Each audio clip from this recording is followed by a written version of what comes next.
Assalamualaikum warahmatullahi wabarakatuh. Kali ini kita akan membahas mengenai perbandingan dua vektor. Pertama, itu adalah dalam bentuk vektor dan yang kedua nanti dalam bentuk koordinat. Jadi misalkan suatu titik P membagi ruas garis AB dalam perbandingan M berbanding N, sehingga nanti AP berbanding PB itu sama dengan M banding N. Jadi perhatikan gambar berikut. Jadi ini ada segitiga ilustrasinya. Jadi ada garis AB, ya kan? Terus ini ada titik O, titik pangkalnya. Jadi nanti OB, kan kita pernah belajar mengenai vektor posisi. Jika OB ya, seperti ini, maka bisa kita tulis menjadi vektor B kecil seperti ini. Nah, berarti ini nanti kita bisa simbolkan dengan vektor B. Sedangkan OA ini bisa kita simbolkan dengan vektor A. Lalu dari O ke P ini, karena P ini dia membagi ruas AB itu yang ini ya, dibaginya tidak mesti harus di tengah-tengah, pokoknya dia ada di tengah-tengah AB kayak gitu ya, si P ini. Di antara AB. Jadi kita hubungkan O dan P. Nanti OP ini kita bisa simbolkan dengan vektor P seperti ini.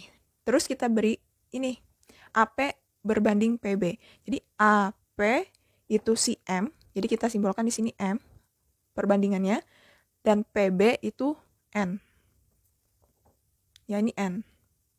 Nah, kalau sudah seperti ini, ya, biasanya kalau diketahui titik koordinat, ya, misalkan koordinat titik A dan B itu diketahui, maka pertanyaannya berapakah vektor P itu? Jika perbandingannya juga diketahui. Nah, maka nanti mencari vektor P-nya, mencari vektor P itu sama dengan, ya, ini vektor A kan? Nah, vektor A ini nanti dikalikan dengan terjauhnya. Coba kalian perhatikan segitiga O, A, P ini. Yang ada perbandingannya kan si M. Ya, si M. Nah, jadi nanti si A ini jangan dikalikan dengan yang berada di segitiga itu sendiri.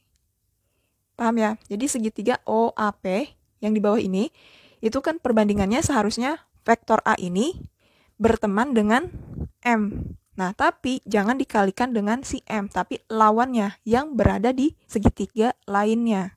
Jadi nanti vektor A dikalikan dengan N. Jadi vektor A dikalikan dengan N. Ya, atau bisa kita tulis sini N dikali vektor A. Karena N ini dia berupa skalar ya, berupa suatu angka doang, bukan vektor, maka kita taruhnya di depan. Ditambah dengan vektor B beradanya di sini kan, bertemannya dengan si N. Jadi nanti vektor B ini dikalikannya dengan M. Jadi yang berlawanan. Jadi nanti di sini M dikali vektor B seperti itu. Lalu nanti dibagi dengan M tambah N. Jadi ini adalah rumusnya. Yang di atas ini boleh terbalik ya, misalkan M kali B, yang ini kita taruh ke depan, atau ditambah dengan N kali A-nya di belakang. Seperti itu. Jadi ini adalah rumus jika ditanya adalah vektor P, di mana titik P itu dia berada di antara titik A dan B. Nah, sekarang kondisinya jika ya titik O-nya tetap di sini, ya, lalu titik A-nya juga di sini, namun segitiga AOB-nya itu dia berada yang di sini, yang di bawah sini. Nah, titik P-nya itu dia berada di luar ruas garis AB ya. Oke, di sini bila titik P berada di luar garis AB, maka simbolnya kita tulis terlebih dahulu. Di sini adalah vektor A. Ya kan, ini vektor B. Ya, ini vektor P. Terus di sini kan sudah dikasih tahu bahwa AP berbanding PB itu M banding N. Jadi AP yang segini itu adalah M. Ya. Sedangkan PB yang ini itu adalah N-nya.